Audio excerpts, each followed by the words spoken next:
playing by himself because of all those different text clues and our background knowledge. So we're going to do the same thing today. We're going to talk about some inferencing. We're actually going to be talking about inferencing pretty much all week. So, that Miss Helen, did you know yesterday at night, I got a chess board to play with my sister. Nice. All right. So let's talk a little bit more about our inferencing. Okay.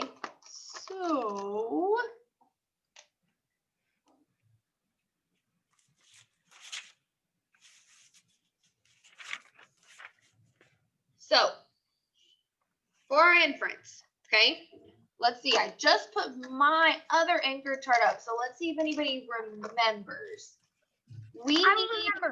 Oh, hold on. We need 3 things in order to make an inference. We need 3 things. Oh, make sure you raise your hand. Good job, Walter. All right, Walter, give me 1. What do I need to make an inference? Text clues. We need text clues. Okay. So when I say text clues, I am talking about text what? Starts with an E. Text evidence. Text evidence, right? I'm looking for that text evidence. I am looking for your proof.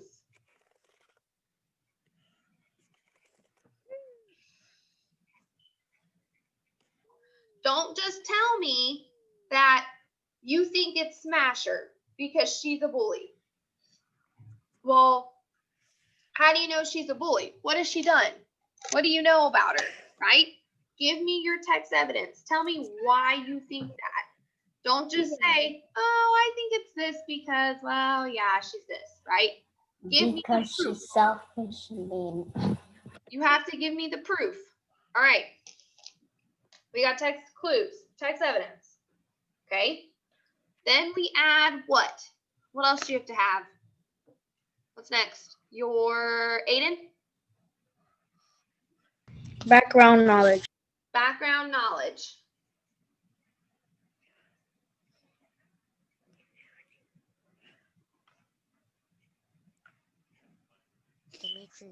Yourself. Your background knowledge. And this is what you know already.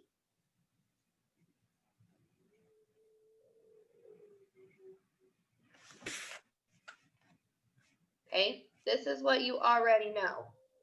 So after I take my text clues and my background knowledge, then I'm going to create my inference. Well, what did we say is an inference? An inference is a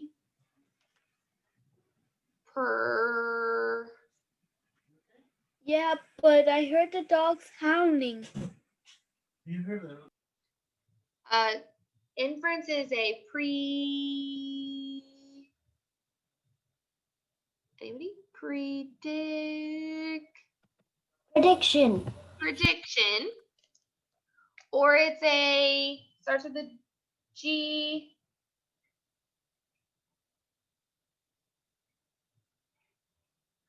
A prediction or a, Grace? Yes. A guess, right? It's a prediction or guess. You're figuring out what is going to happen next. Why is something important? Inferences can be many different things.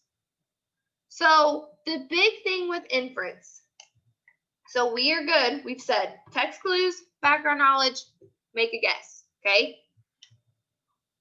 An inference is not just a guess, right? It is an educated guess. And the reason that I want to add this word educated to it is because you're making a guess based on your text clues and your background knowledge. You're not just making a guess. You're not just saying, well, the sky is blue. Okay. Well, why do you think the sky is blue, right? You got to tell me why. You got to say, well, I have this proof and I know this. Or you're going to tell me, well, I think Smasher stole the robot. Okay, well, why did Smasher steal the robot? You can't just make the guess. You got to have some proof behind why you're making that guess. Inferencing can also be, and this is kind of a really big one,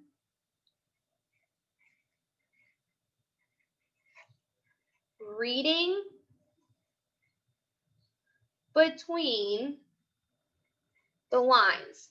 The reason that this is a big one is because, do you think that our authors have written every single thing they are thinking in a book? When they're writing, are they writing every single thing they're thinking when they're writing that story? No. No, they're not, right? They're not writing every single thing.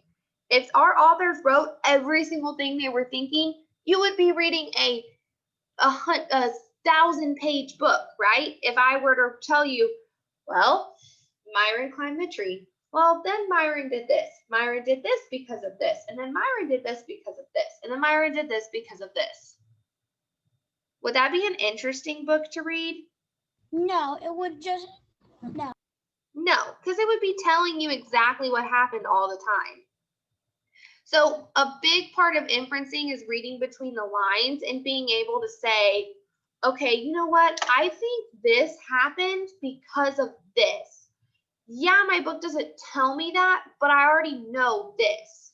So it's using these skills, your text clues and your background knowledge, to help you read between the lines. So whenever you're thinking about inferencing, you can use some sentence stems to help you, okay? So there's 3 of them that I like to use. We can say the author wants me to think ... Okay, and then you're going to tell me, what does the author want you to think? Our next one could be, I'm guessing ... because... And then our last one is more of a question. Do I need to change my thinking? And the reason we asked this last one, do I need to change my thinking, is because whenever you start really reading, if you're reading and you have this thought process of, well, I think it's this, and I think it's this, and I think it's this. Well, if your thinking's not going in the right place, or it's wrong, or it's not going in the right order, you may have to say, you know what, I think I need to change my thinking because maybe I'm not thinking right. So it's kind of important to ask yourself that question. Okay, so now we're going to do our inferencing. Now we're going to practice it, okay? So I have a video for us to watch. We're going to watch a video called